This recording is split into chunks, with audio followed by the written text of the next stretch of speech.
Certains rêves de gosse ne se réalisent qu'à l'âge adulte, et cette machine-là, vous pouvez me croire, c'est du bonheur à l'état brut. Tant et si bien que je disais à son concepteur, qui est français, qu'on n'a pas touché à la PlayStation 5 de tout l'été. Et vous pouvez me croire, on est à des années-lumière de l'univers de l'émulateur tel que vous le connaissez.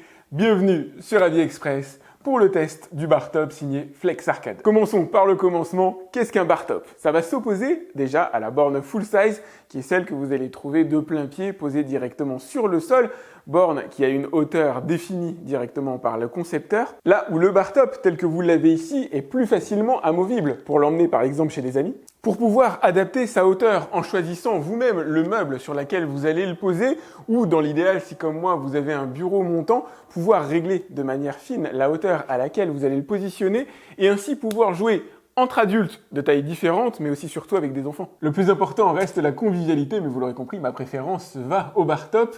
La borne full size ayant comme intérêt d'être déjà plug and play, elle est installée directement sur son meuble à hauteur d'adulte et va vous permettre aussi d'utiliser la partie basse comme système de rangement, comme vitrine de mise en valeur ou en fonction de votre créativité, vous allez pouvoir voir directement avec le concepteur de la borne comment aménager cette partie-là. Et là, on rentre dans un des gros avantages des bornes signées Flex Arcade, c'est qu'elles sont hautement configurables en matière de design notamment. Vous allez pouvoir choisir parmi un ensemble de styles créés par les designers de chez Flex Arcade, mais vous allez aussi pouvoir être autonome et déterminer vous-même quelle sera l'esthétique de votre borne au final. En ce qui me concerne, j'adore la représentation des différents héros de mon enfance, que ce soit sur la partie Zelda, Sonic, vous allez retrouver du Ryu ici, du Pokémon Carapuce, Sacha, et d'autres super bons souvenirs comme bien sûr les Mario, mais Duck Hunt. Alors ça c'était absolument génial sur Nintendo, les premiers jeux de tir au pistolet. Et contrairement à ce que peut laisser penser ma caméra, il ne s'agit pas d'un sticker basique qui a été apposé sur le côté. Ils ont eu la bonne idée de concevoir un design incrusté dans une plaque d'aluminium aimantée. Autrement dit, l'esthétique de la borne ne restera pas figée dans le temps,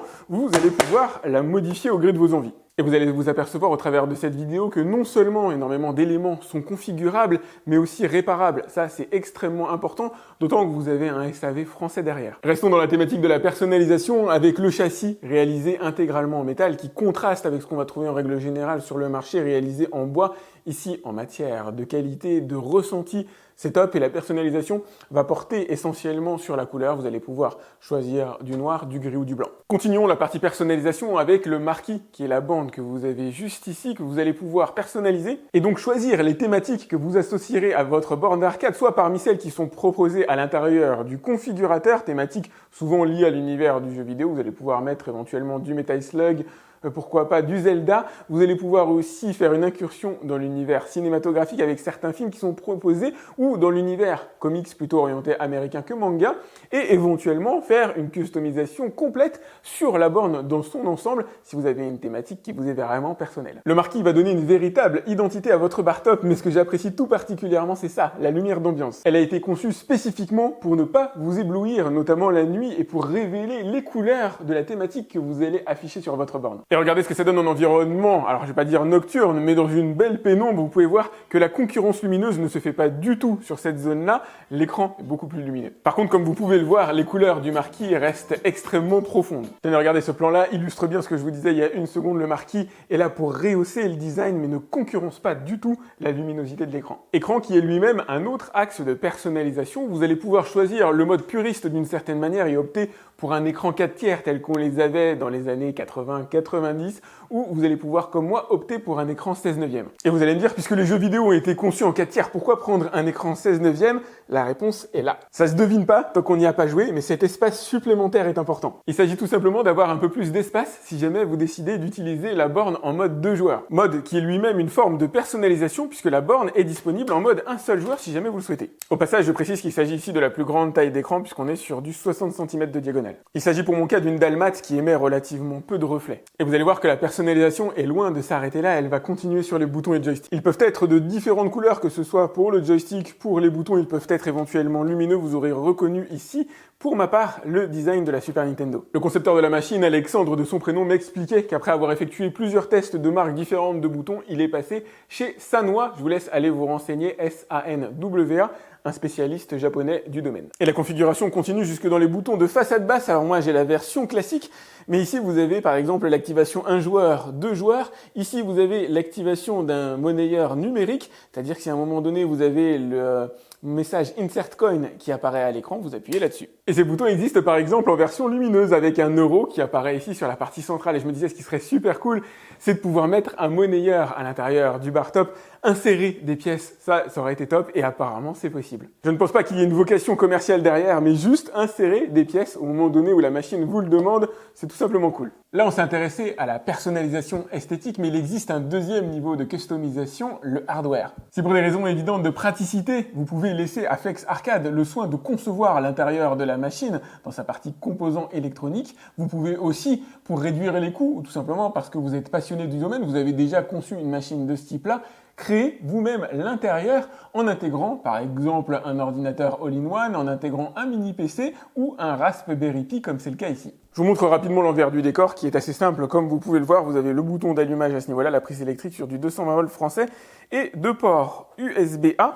Ce qui va nous intéresser ici, c'est surtout ce qui se passe à l'intérieur. Donc je vais dévisser. Et si la technique ne passionnera pas tout le monde, vous allez voir que finalement l'assemblage est assez simple. Vous avez sur la partie supérieure deux enceintes 2 x 20 watts, on en reparlera à l'intérieur bien sûr de la vidéo, et une mousse ici isolante qui a été positionnée au-dessus. L'écran est un Llama ici pour la partie 16/9, mais je crois que c'est du Dell pour la partie 4/3. Sur la partie droite, vous avez bien sûr, et ici vous avez l'ordinateur, le micro-ordinateur Raspberry Pi qui va effectuer les calculs et stocker à l'intérieur de micro-SD les jeux. Et enfin, sur la partie inférieure, vous allez avoir les boutons et joystick. Et c'est un des côtés cool des machines de chez Flex Arcade, elles s'adressent à la fois à ceux qui veulent pouvoir jouer en mode plug and play sans avoir à s'occuper de rien, mais aussi à ceux qui ont déjà conçu une machine chez eux ou qui souhaitent réaliser l'assemblage eux-mêmes pour pouvoir diminuer les coûts. Attention toutefois, petit détail à prendre en considération, un Raspberry Pi ça chauffe extrêmement peu si vous choisissez de prendre un écran all-in-one ou un mini PC. Il serait peut-être intéressant de demander à Alexandre s'il est possible de mettre des aérations à l'intérieur, alors que ce soit de la partie arrière ou pourquoi pas de la partie supérieure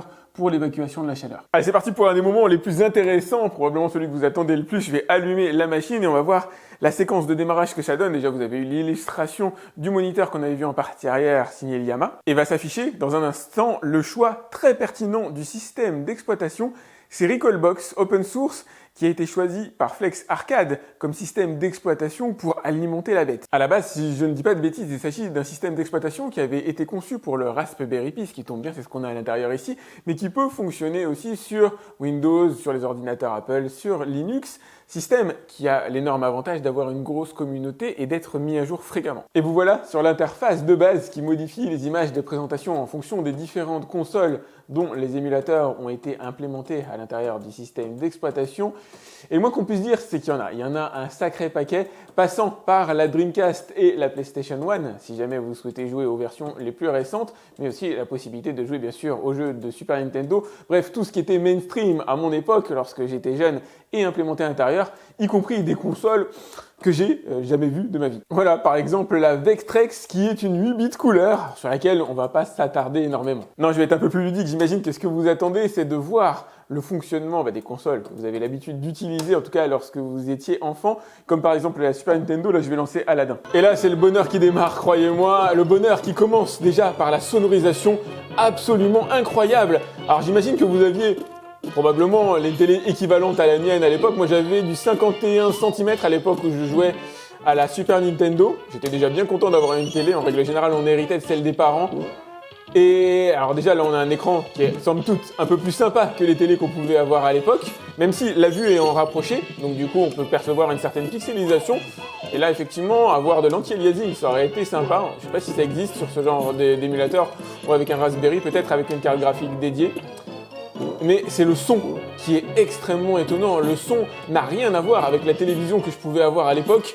On redécouvre totalement l'ambiance des jeux.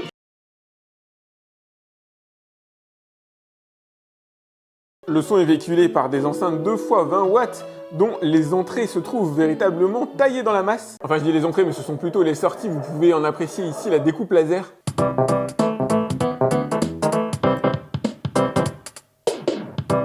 Donnant in fine un son ultra cool qui vous replonge immédiatement dans l'ambiance des jeux d'avant. Mais pas du tout de la manière que vous aviez connu, avec un son beaucoup plus profond, avec un son extrêmement prenant en termes de qualité. Ça n'a rien à voir avec les télés que moi j'avais en tout cas à l'époque. Vous redécouvrez véritablement ce passage-là en même temps que vous redécouvrez les jeux que vous avez aimés. La puissance sonore, vous allez la moduler à l'aide de la petite bague que vous avez ici. qui va donner suffisamment de patates pour arroser là sans aucun problème une pièce de 40 mètres carrés comme mon salon. Bon, c'est pas particulièrement l'objectif de le mettre fort, c'est juste pour vous dire que c'est du bon matos qui a été implémenté dedans. Allez, je vous ai un peu alléché avec les premiers jeux vidéo. Là, je vous montre rapidement la navigation activable à l'aide des joysticks que vous avez ici, des boutons. Vous allez pouvoir, bien sûr, entrer à l'intérieur des menus, sélectionner les jeux qui vous intéressent.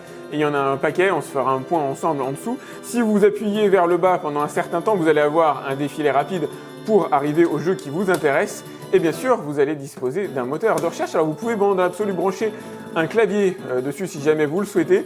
Là, ça passe plutôt bien. En tout cas, pour l'instant, j'utilise cette fonctionnalité de recherche-là pour lancer le jeu qu'on utilise constamment à la maison. Le jeu le plus drôle pour moi à jouer en groupe, Bomberman, et notamment Super Bomberman 3. Bon, après, je suis pas là pour vous vendre le jeu, mais ce qui est drôle dans Bomberman, c'est l'émulation qu'il y a immédiatement lorsqu'on joue à plusieurs, pouvoir s'affronter, y compris avec ses enfants. C'est là que ça devient véritablement très cool. C'est un jeu avec une prise en main assez rapide, qui est ultra jouable et qu'on ne retrouve pas, en tout cas pas à ma connaissance, sur les consoles récentes. Si, je crois qu'il y a eu des incursions sur Switch, etc.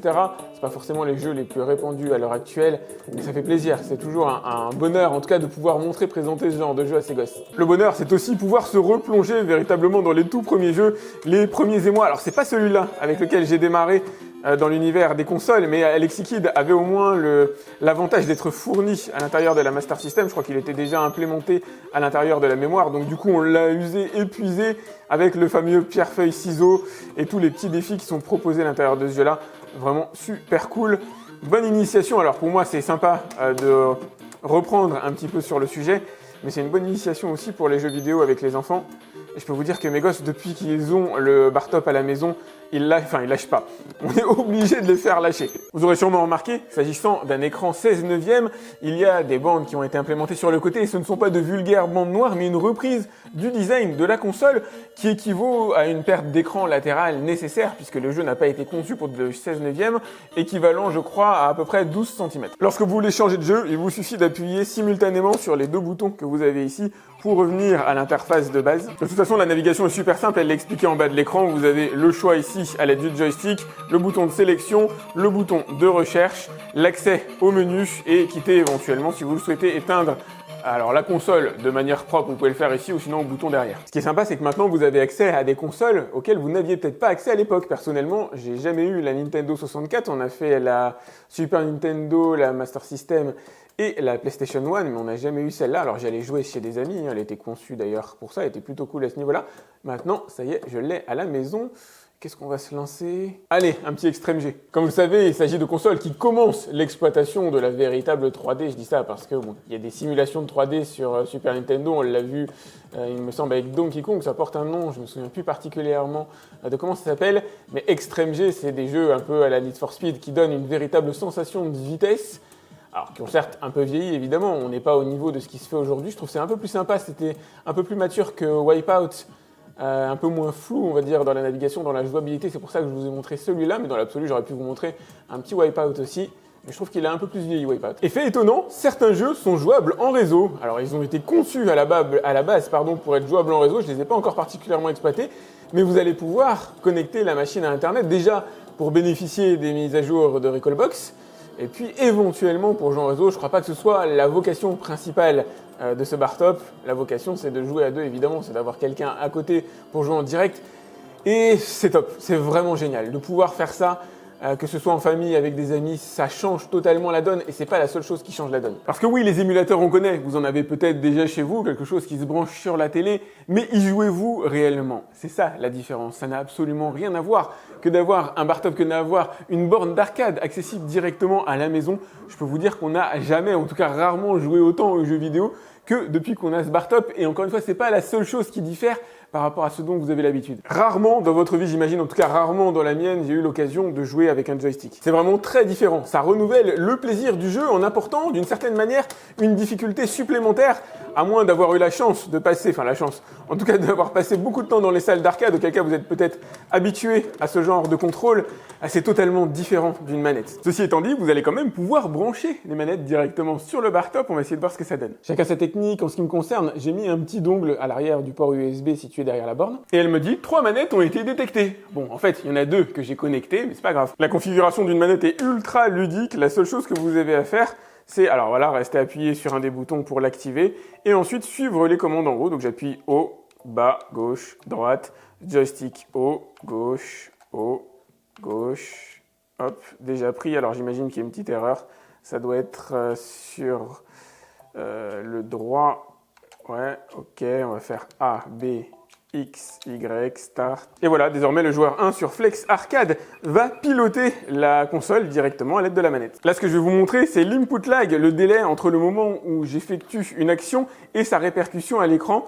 Il est quasiment de l'ordre de l'imperceptible, comme vous pouvez le voir, c'est ultra jouable, c'est top de pouvoir utiliser une manette. Ça va vous permettre, alors déjà de dégager un petit peu d'espace au niveau du bar top, mais aussi d'avoir une moindre pixelisation, puisque vous prenez un petit peu de recul, le jeu devient d'une certaine manière un peu plus beau. C'est un véritable plus, mais on sort du côté un peu puriste. Moi, j'avoue que j'aime bien pouvoir jouer directement à l'aide du joystick qui a été préembarqué. Et il y a pas mal d'efforts qui ont été faits de la part de Recalbox, à ce que j'ai cru comprendre sur la partie input lag, le réduire au minimum. Et effectivement, il est totalement imperceptible. Quel que soit le jeu auquel j'ai joué, la répercussion des commandes est immédiate à l'intérieur du jeu vidéo. Et pour vous en convaincre, il n'y a qu'à jouer tout simplement à Metal Slug. Regardez, au moment où j'appuie sur le bouton, on a l'action qui se déclenche immédiatement. Alors là, le but, c'est pas de vous faire une petite démo, même si Metal Slug, c'est clairement un jeu assez cool. En tout cas, c'est vraiment le genre de jeu de plateforme auquel on aime jouer de manière générale. Moi, j'adore. C'est immédiat. La répercussion est immédiate. Et il y a une chose que je vous ai pas montré. Alors, on a parlé du look et on n'a pas parlé du feel pour la mention look and feel. On est ici donc sur un joystick, alors qui déjà est ultra résistant. Mes enfants l'ont massacré. Imaginez des enfants de 6-8 ans en train de jouer à ce genre de truc. Ils sont ça tient véritablement super bien. La marque a du retour à de la bouteille à ce niveau-là. Ils ont pris véritablement de très bons composants. Les boutons ont un retour, évidemment, il revient. Il n'y a pas besoin d'appuyer jusqu'au fond, de rester enfoncé à fond pour enclencher la fonction associée au bouton. Suffit de l'effleurer, ça marche très bien, mais c'est vrai que le côté cool, c'est de pouvoir taper un peu dessus et le fait d'avoir des boutons résistants, c'est sympa. Ça ne va pas être l'objet de la vidéo, mais sachez que vous avez accès au panneau de configuration de Recalbox en appuyant sur le bouton que vous avez ici. Ce serait une vidéo qui durerait très longtemps, je vous le montre juste quelques secondes. Vous allez pouvoir avoir accès aux différents réglages système, les mises à jour, donc elles s'imposent. Alors elles s'imposent pas, mais en tout cas on vous les proposera ici dans une pop-up qui apparaît en haut à droite de l'écran, les différentes options associées au jeu vidéo. Alors vous allez accéder aussi via votre ordinateur, si vous le souhaitez, aux coulisses, au stockage, on va dire, situé à l'intérieur de la machine. Je vous montrerai comment on fait juste après. Le réglage des manettes, on l'a vu tout à l'heure, les différentes options d'interface, la possibilité de customiser les différents écrans. Bref, il y a énormément de potentiel à l'intérieur. Encore une fois, je ne vais pas tout vous montrer. On peut pas dire que le bar top en ait réellement besoin, mais si vous voulez ajouter des nouveaux jeux vidéo à l'intérieur, moi, ma méthode préférée, ça va être de passer par la partie Wi-Fi. Vous configurez dans l'interface ici votre Wi-Fi, votre réseau habituel, vous mettez votre mot de passe et vous récupérez l'adresse IP locale que vous avez ici en haut. Et une fois que vous avez entré votre adresse IP locale à l'intérieur d'un navigateur, vous avez accès immédiat à l'interface, dont notamment l'endroit où sont stockés les ROM, c'est-à-dire les différents jeux insérés à l'intérieur de la borne d'arcade. On va aller voir ce qui se passe, voilà, côté Neo Geo, vous allez voir les ROM qui ont été mises à disposition.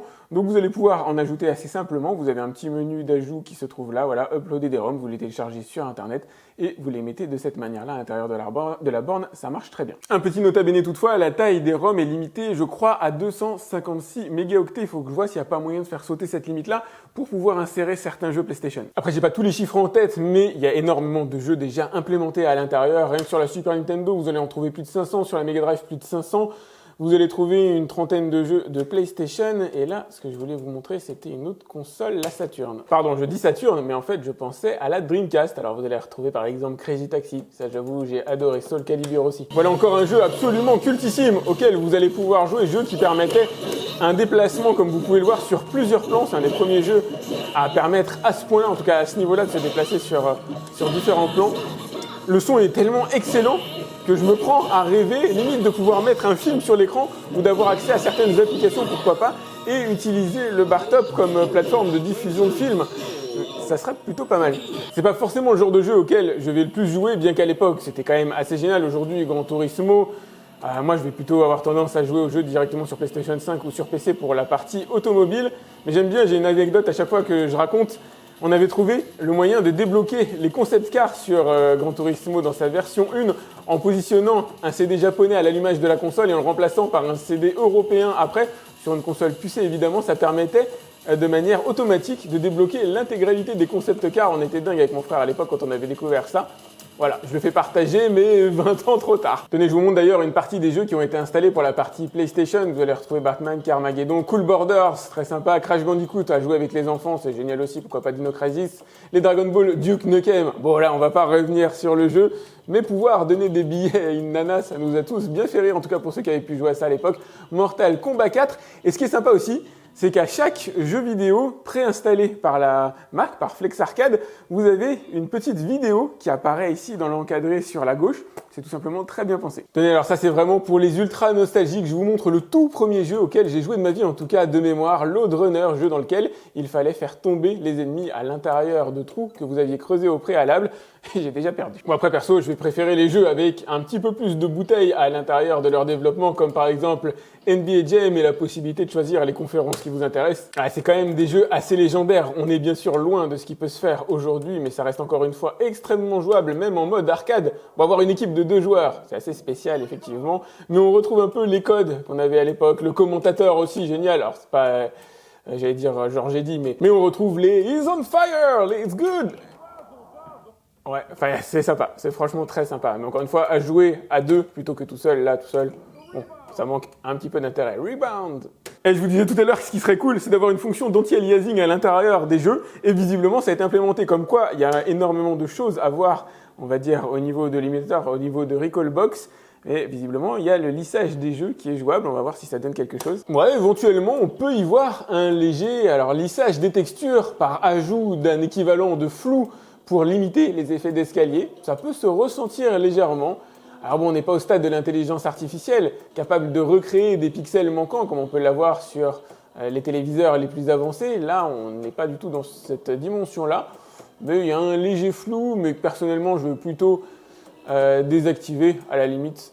Ça ajoute pas énormément, on va dire, en qualité des graphes. Évidemment, vous allez pouvoir sauvegarder vos parties avec différents paramètres, comme par exemple là, le Show Save State on Start, ou choisir la sauvegarde automatique. La sauvegarde est la reprise de la partie au moment où vous l'avez sauvegardé lorsque vous relancez le jeu. Revenons quelques instants à Agrabah, cité de la magie noire, de l'enchantement et des plus belles marchandises de ce côté du Jourdain en solde. Aujourd'hui, profitez-en. J'ai fini le premier tableau, donc me voilà en toute logique sur le second. En appuyant sur joystick haut et le bouton central, je lance la sauvegarde. Je vais d'ailleurs pouvoir choisir plusieurs slots de sauvegarde, plusieurs emplacements de sauvegarde instantanés et les recharger pour reprendre la partie exactement au moment où je le voulais, y compris dans les jeux qui n'avaient pas été prévus pour ça à la base. Sur certaines anciennes consoles, les sauvegardes n'étaient pas forcément de la partie ou elles étaient tellement espacées que ça donnait pas forcément la latitude, la aisance qu'on a envie d'avoir aujourd'hui. Là, maintenant, c'est possible depuis la version Recalbox 9.1. J'ai la chance de tester des produits cool sur AliExpress, mais là, on est vraiment au sommet du sommet